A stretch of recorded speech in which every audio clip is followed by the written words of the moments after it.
Hey y'all, it's your girl Nerdy Curls, and today I want to talk to you about hair porosity. In a few of my past videos, I did mention porosity and what you can do for low porosity hair, but I got to thinking about it, and when I started my natural hair journey, I didn't really know too much about porosity, so I'm going to go ahead and pass along some information that hopefully it'll help you.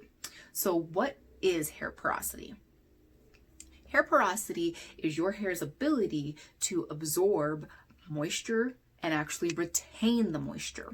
So what does that mean? So that means when you are in the shower doing like a deep conditioner, when you're applying a leave-in, anything like that, your hair's ability to absorb that product and the moisturizing benefits of it and actually keep it in the hair, in the strand.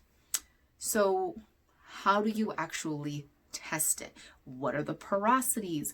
What does all of this mean? Well, let's go ahead and let's start with the porosities specifically. Porosity is a spectrum. So you can have low porosity hair, you can have high porosity hair, and you can be somewhere in the middle. You can have normal porosity hair or anywhere in between. So when you have low porosity hair, your cuticle is actually closed. And so product just really sits on top of it if you don't help it to absorb. Your hair is super resilient to being able to dye your hair, relax your hair if you've relaxed it in the past, anything like that. So it's not that nothing can penetrate your hair, it's just that it's really hard for things to penetrate your hair. And so what does that mean for high porosity? High porosity is the exact opposite. So high porosity, your cuticles are open. And so with that, lots of stuff goes in and lots of stuff goes out. So the water can be absorbed into your hair easily. The products are absorbed into your hair easily, but just as quickly as they went in, they're gone. And so your hair tends to be like dry a lot of the time, tends to be frizzy a lot of the time, and sometimes it's even damaged or it's breaking because of the porosity that you have. High porosity hair tends to love protein. Low porosity hair, like absolutely, I'm not going to say it hates protein, but it doesn't really need protein treatments as often. So how is your porosity actually determined? Well, for a lot of it, there's not much that you can really do about it because it's genetics. It's kind of like your booty. You got it from your mama or your daddy or your grandmama, whatever. But a lot of it's genetics, but things like chemicals and processing of your hair can actually influence this as well, which is why high porosity hair tends to be severely damaged or overprocessed. That's when it's not as a result of genetics, it's actually as a result of how you've handled your hair. So how do I test for porosity? Well, I'm glad you asked. I'm going to go ahead and give you a few different ways that you can actually test your hair to see what your porosity is. And keep in mind, you can have multiple porosities all over your head, just like you can have multiple hair textures all over your head. So it's a really good idea to test your hair's porosity from different quadrants or different places on your head. Just that way you make sure you kind of know exactly what it is that you're working with. Okay, so I'm going to give you 4 tests that you can do on your hair to figure out what your porosity is. The first one is probably the most common test. It's the test that I did, or the first porosity test that I did to see, okay, like where do I sit on this spectrum? And that's the water test. Some people call it the cup test. I just call it the water test, and it's where you get a cup of water or a clear bowl or whatever of water, and you take a strand or strands if you're testing multiple spaces on your head, and you put the strand or strands in the water. Now you're going to want to let this sit for like 2 to 5 minutes. If it floats on the very top, you have low porosity hair. If it's just kind of in the middle, doing its own thing, congratulations, you have normal hair. If it goes all the way to the bottom, you have high porosity hair, but it's okay because depending on your porosity, you have some tips on how to deal with it. Now, me, when I tested my hair, when I did the water test, you're supposed to leave it for 2 to 4 minutes, 2 to 5 minutes. I left it for 2 to 5 days, and the hair was still floating on the very top. So there's that. So the second test I'm going to give you, this is actually the second test that I did to confirm, and this is what I call the dry test.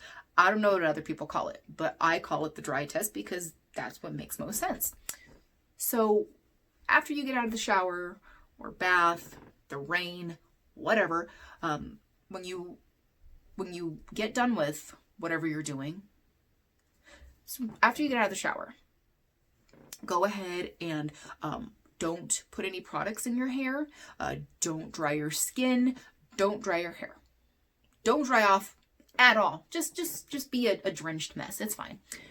And pay attention to your skin specifically and see which one dries first. Does your skin dry first, or does your hair dry first?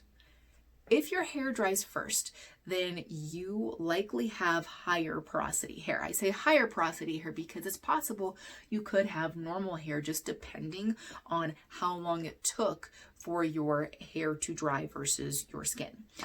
If your skin dries first, you have low porosity hair. When I get out of the shower, my skin is almost completely dry within about 5 to 10 minutes without me drying off, and my hair is drenched for 6 days.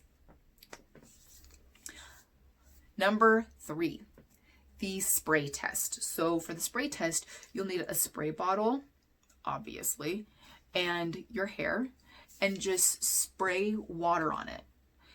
If the water starts to bead up on your hair and doesn't absorb in right away, you have low porosity hair or lower porosity hair.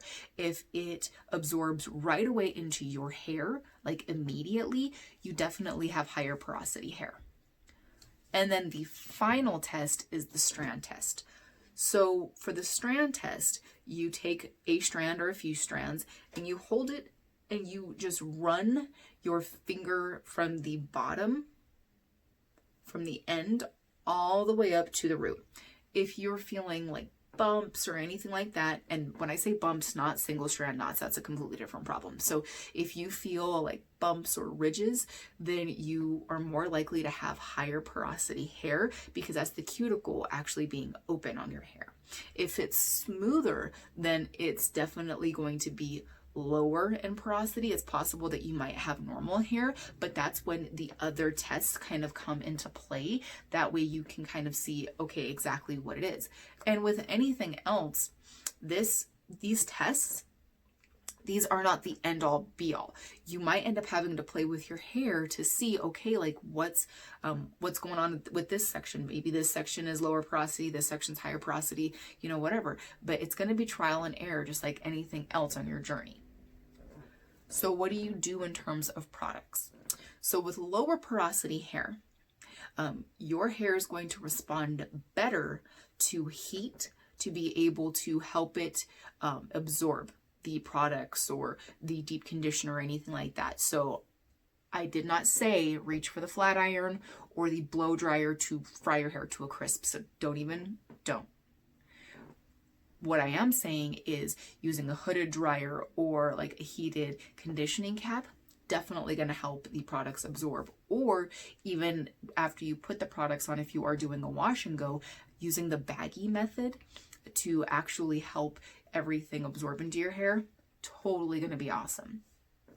With high porosity hair, you don't need any heat. You don't need any help getting that product in there. But what may end up helping you is using cold water or like cool shots if you are using a blow dryer to help close the cuticle up. That way everything's not just evaporating off of your hair. So in terms of products, what's going to work best for you? So here's where it's a little bit different for me. I have low porosity hair, but my hair does tend to respond better to butters if I'm using heat to help it absorb. That's not the way that it is for everybody, but it is for me. Now, if I don't use any heat, the butters just sit on top of my hair and it's a greasy mess. But typically with low porosity hair, butters aren't necessarily going to work for you. Very heavy products aren't necessarily going to work for you. And the reason being is because your cuticles are actually closed. So it's really hard to get anything into the strand of hair. So with high porosity hair, butters and very heavy oils are actually going to be your best friend.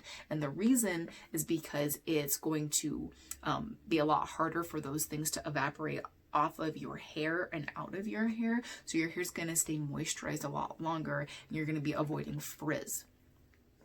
With low porosity hair, be sure you're using things like humectants and things. That way it can draw moisture from the air or other products into your hair once that cuticle is open to actually keep it moisturized for longer.